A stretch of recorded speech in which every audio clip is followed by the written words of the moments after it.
Okay, we're on the last Amud of Daf Mem Vav. Begins a new mimer with a quote from the end of the Parshas of Shlach. It says, "Ani Hashem Elokeichem, I am Hashem your God, Asher Asisi Eschem Eretz Mitzrayim, I took you out of Mitzrayim, Ani Hashem Elokeichem." Now, we have a general rule based on the Gemara that anytime it says Ani Hashem, the suggestion is that I am Hashem, that you can trust me to fulfill all rewards promised. So the question is, why in this pasuk does it say Ani Hashem twice? And why is it only by this mitzvah specifically of tzitzis? Now, in general, in Torah, it says that Hayom la'asosam, now is the time for doing. Hayom in olam haba, and olam hazeh. L'machar, in the future, is l'kabel scharim, you'll receive your reward. That's a reference to the time of Gan Eden and Tchias HaMesim. So the question is, what is this reward that we are talking about when the neshamas sit in Gan Eden and they have the great ta'anug of being by Hashem, like the neshamas of our forefathers, of Yitzchak, Yaakov, Moshe, and Aaron, and so on? Why does it have to be invested in this physical world at all? And also, why is there a distinction between a higher level of Gan Eden, the lower level of Gan Eden, and all the different individual levels that exist within it? And the Tchias HaMesim, though, is equal for all of Yisrael, like it says in the Mishnah, Kol Yisrael Yeshem Chayil Haba. And who doesn't have Olam Haba are those who deny Tchias HaMesim, because that's midah from keneged midah. Now, in the bracha of mitzvahs, we say asher kiddushan mitzvos. Asher meaning from the word for richness and alignment, pleasure, like ashrei, which is the source of all mitzvahs. What does this mean? Ta'anug is found in the Gashmias, in the ordinary things. Like we see, there's a ta'anug in every one of our abilities. There's a ta'anug in visual, there's a ta'anug in audio, there's the ta'anug of aroma, the ta'anug of speech, and there's an infinite level of forms of ta'anug, from beautiful visual pictures, from a beautiful voice, from delicious foods, and so on. And so on, there is in every form within Gashmias, there is the pseilus and the ta'anug of a spiritual level. That is, there's a spiritual ta'anug that manifests itself in an ordinary fashion, in a tangible sense, in this physical world. Now, if we dig down into the MS, the ta'anug Gashmi is an expression of the ta'anug ruchni, like the statement in the Medrash that there's no blade of grass down here that doesn't have a mazel above. That is, the sweetness found in the vegetation in this physical world is the product of the sweetness of the mazel that is causing it to grow. And it is only a very secondary quality from the ta'anug of godliness that the neshamas enjoy, that are thus enjoyed within the physical world. Because in Olam Haza, which is a very lowly level, elokus is often hidden. For example, the klipa, the shell of a fruit that conceals the fruit, and similarly in Olam Haza and all that is filled within it, as we see that we encounter the yeshus of the matter, and if we dig deep underneath the klipa, we'll find the kedusha, the ayin, that's buried within that yeshus. Similarly, or therefore, in the time of Mashiach, it says in the pasuk in Zechariah that I will uproot the spirit of impurity from the land, and the new heavens and the new earth that I will make, regarding which we say that now the heavens are like a thick cloud. That is, that the ta'anug within them is what is concealed, and all we get is a shallow manifestation of that ta'anug here in this physical world. Like it says in the Gemara that chutz haaretz, outside of Eretz Yisrael, is only a little bit of a taste of what goes on in Eretz Yisrael. Now, this is what it says, that those who come before Hashem's name are sanctified. That is, that there are the malachim are called those who come close. And the word for come close is the word for the innards, for the digestive system. As just as the digestive system clears out the waste and retains only the beneficial aspects, so too, this is what the malachim do. They clear out the unnecessary of the physical world and they identify the spiritual. Metaphorically, this is what goes on within the person.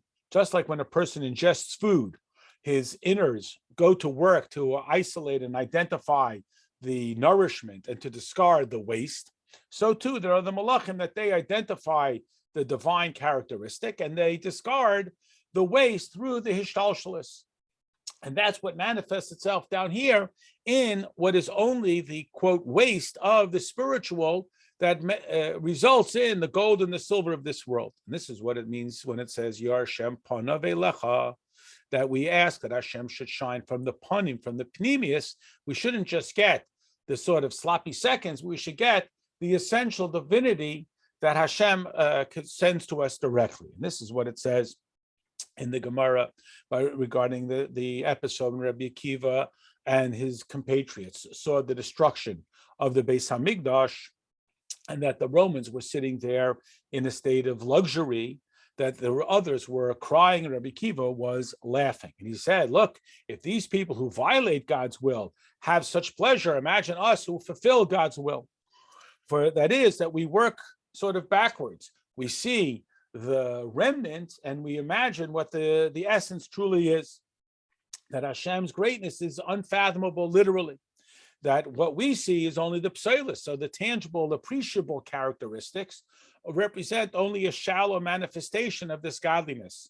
And when we are we are in compliance with God's will, then we reach a far greater level. We reach the pneumius of the eta'nug העליון that radiates within Torah and Mitzvos, which is unimaginable and unfathomable. What is it then that allows us, or can enable us to reach this level? That is, if the violators of God's will can have such pleasures like the Romans were enjoying, we can certainly have far greater pleasures, a pleasure of the spiritual. How can this be?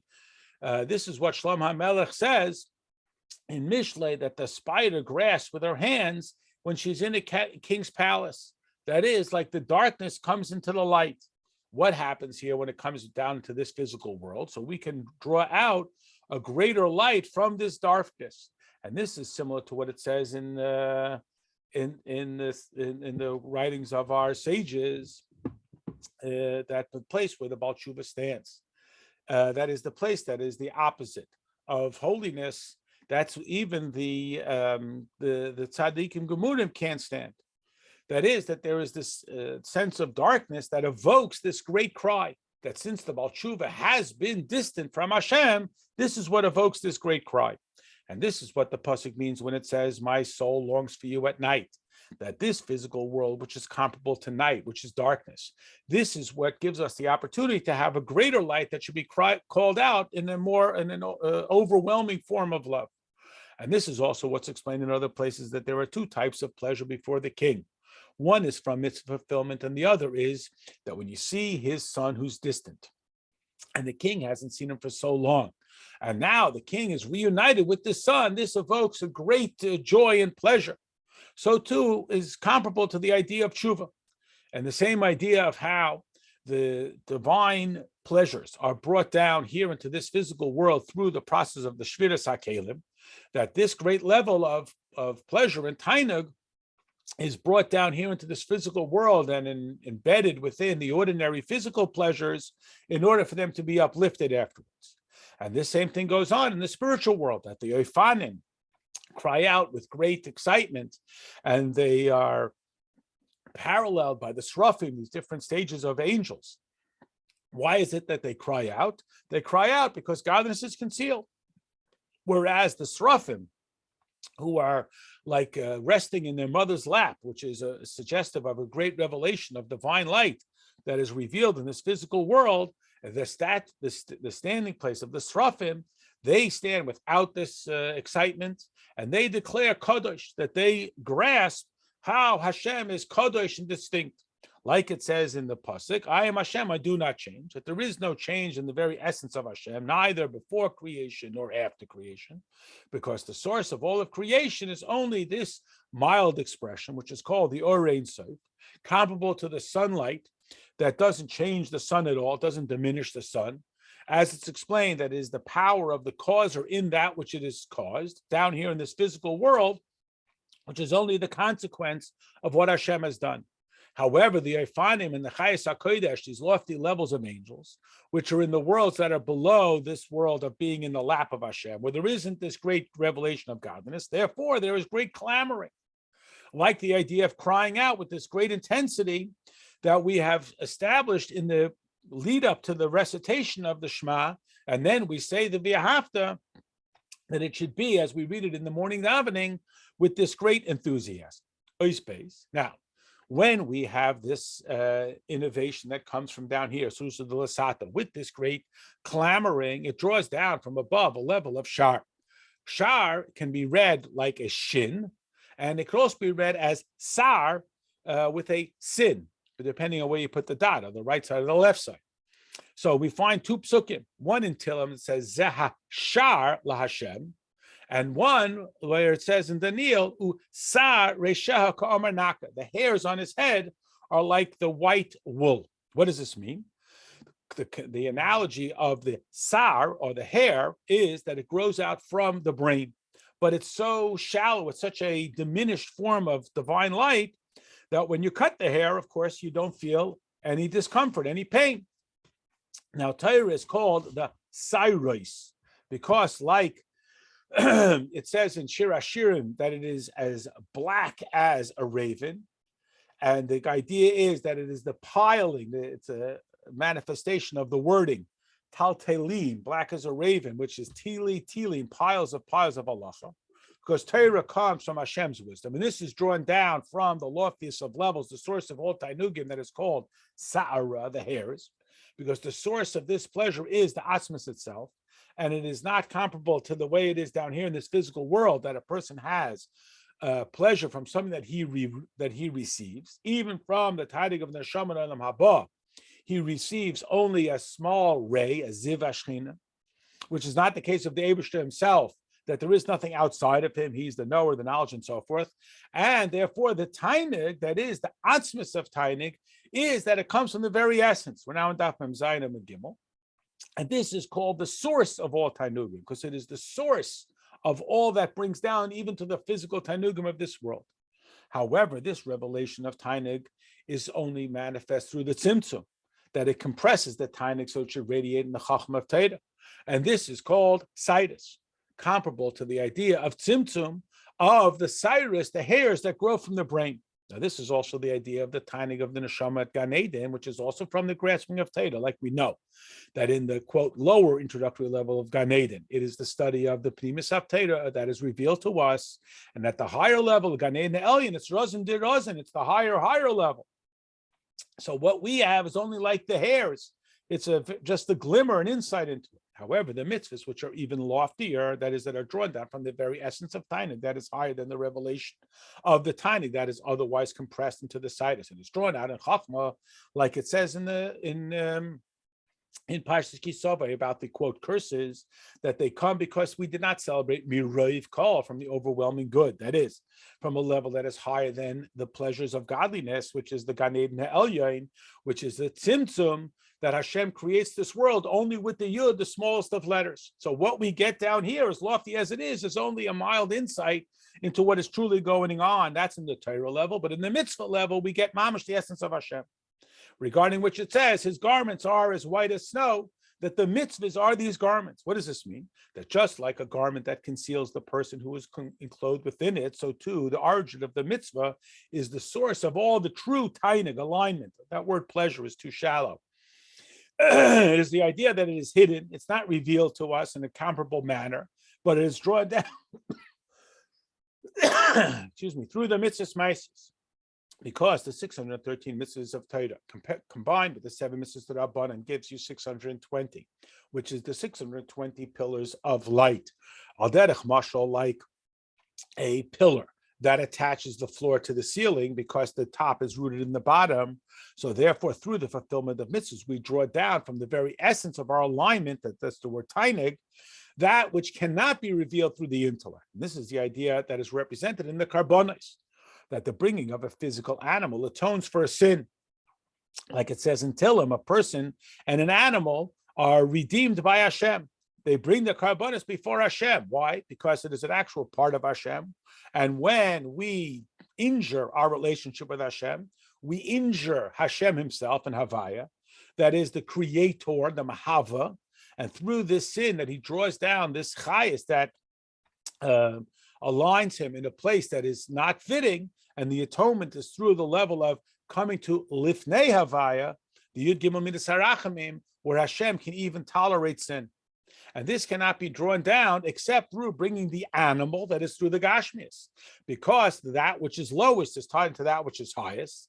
The higher it is, the deeper it falls. So to an animal, which is less than a human being who is able to communicate, illustrates that its origin is loftier, but it's fallen down through the process of Shviras HaKelim, and therefore an animal which is beneath the intellect of a person, but is rooted in a level higher, it's specifically empowered through the karbonos to bring about this level that brings the person or reinstates the person to a level closer to Hashem. So too by the mitzvah of tzedakah, like it says, that the act of tzedakah produces peace. And the idea of peace is understood from the term that says, that he makes peace between the officer of water and the officer of fire, that is, through the revelation of something that is beyond this bifurcation of the hishtalshalos, like a mashpia and a makabala, which are ordinarily two opposites. So through tzedakah, we create shalom in the higher and shalom in the lower, like it brings together the wealthy and the poor and so on. And this helps us understand this term that is the garment that is as white as snow, like snow, which is divided up into the individual snowflakes, and then it accumulates, it literally snowballs. So too in tzedakah, like it says, he is garbed in tzedakah.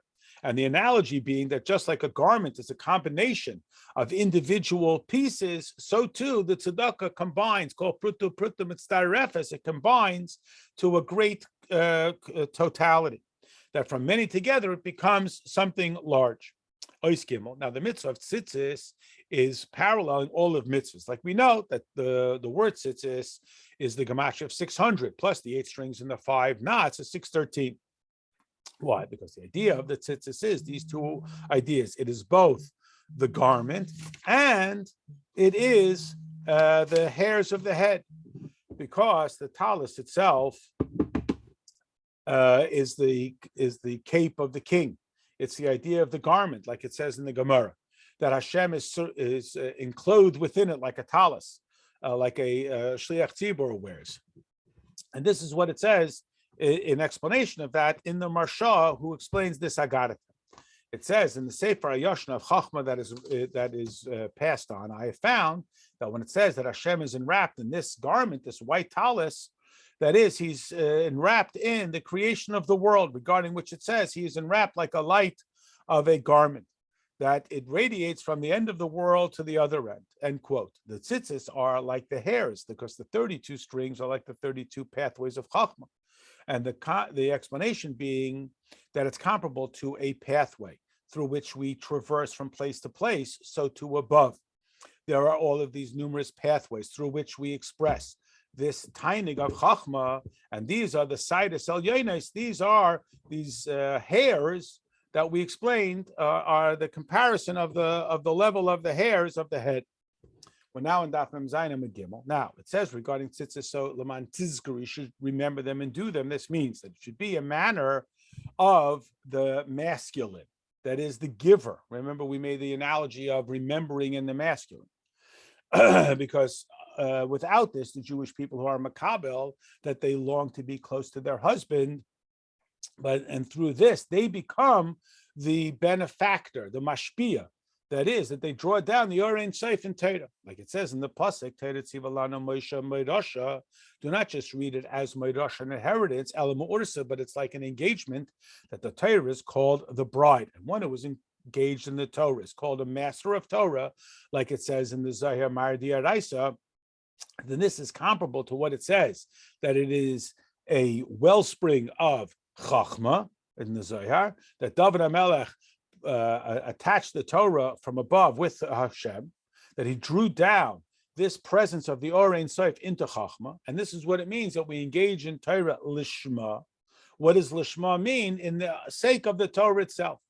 Like it says regarding the idea of Rash, this excitement, and Sar, same letters. The Rash becomes the Sar, that is, there is the Shar, and the, like it says, Hashar, this is the gateway to Avaya, the pathway for entering and exiting, that Hashem himself comes and reveals himself. And then there is the Sar with the sin, like the hairs on the head that are white. Like it says, the left hand is under my head and the right hand embraces me. So that's the right, left of shin and sin, depending on where the dot is placed. Now, it says in the beginning of the parsha, do not follow after your eyes that you are led astray, because everything that we desire is called the feminine, that which is drawing us close. And then it can even be called the zayna, that it distracts us. It takes us away into gashmias.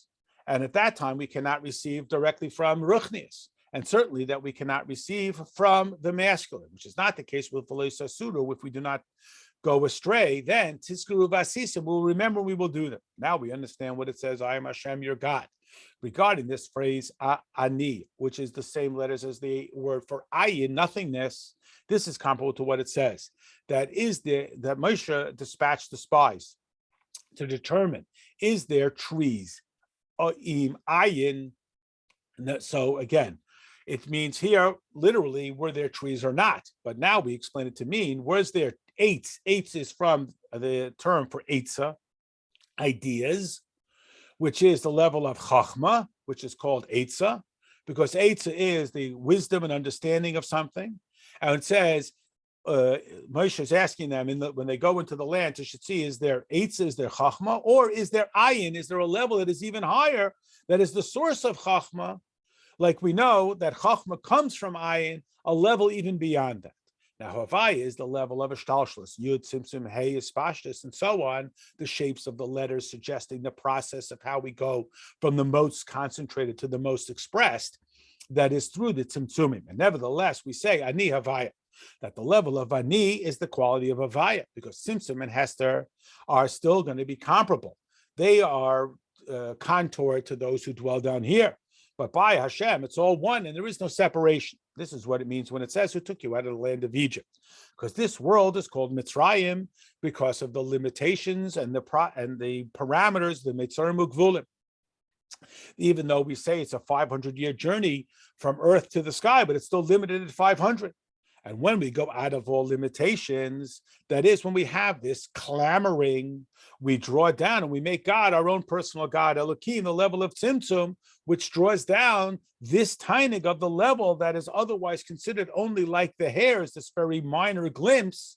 Like it says, they sit and they benefit from it. And this is what it means, Elohim Kadoshim Hu. And as the Gemara in Yerushalmi explains, that his way is Kadosh and his words are Kadosh, that is drawing down the level of Kadosh literally.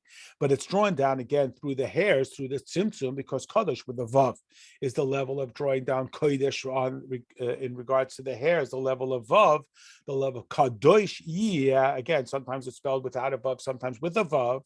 When it says Kadosh, Elyon, without the letter Vav, this is even higher than something that can be expressed. In contrast to when it talks about the status of the Nazir, that it says Kadosh with the Vav, it suggests that it's drawn down. And therefore, it is drawn down to be your God. This is the meaning of Elohim Chaim. And regarding this, it says there was no eye has seen Hashem, other than those who seek him out intellectually, that even though it says in the Gemara that this interpretation is a reference to the time of Tchias HaMesim, nevertheless, we can explain that it also is a reference to Gan Eden. And then it says, Ani Hashem Alekeichem, a second time. Why? Because of the great reward for the time of Tchias HaMesim, which is a revelation of the essence of Hashem, that is not definable within Tzimtzum. It's the level of the higher Kodesh. Like it says, his garments are as white as snow, which is the level of tainig that is higher than the tainig that is revealed in the pnimius, that is called the hairs on the head, and this is revealed in the future. Like it says, that will be the gift of the reward of mitzvahs. This is what it says, that the tzaddikim sit and their crowns are on their head. What is the crown? Is the idea of the maket that is higher than the brain in the head, and certainly from the hairs. And this is what it means, and it says, Ani Hashem, that I am trustworthy to repay you, because this repaying is the level of Atzmo Satainig that now is beyond our capacity to grasp, but we can only touch it with Amunah. And this is why it says twice Ani, because this references the two levels, the level of the garment and the level of the hair, that are both contained within the mitzvah of tzitzis, because tzitzis has both characteristics. And this is why the acceptance, the personalization, the experience of this tainig is specifically through Tchias HaMesim, because the guf, the body, will stand up and will have the benefit as being one with the soul, because this tainig is from the Atzmo Satainig that is higher than the Tzimtzum already subdivision, and it is drawn out specifically through the mitzvahs, because again, the highest is connected to the lowest. So the mitzvahs engage with the physical, and the physical appear to be lower, but they are stemmed in the higher.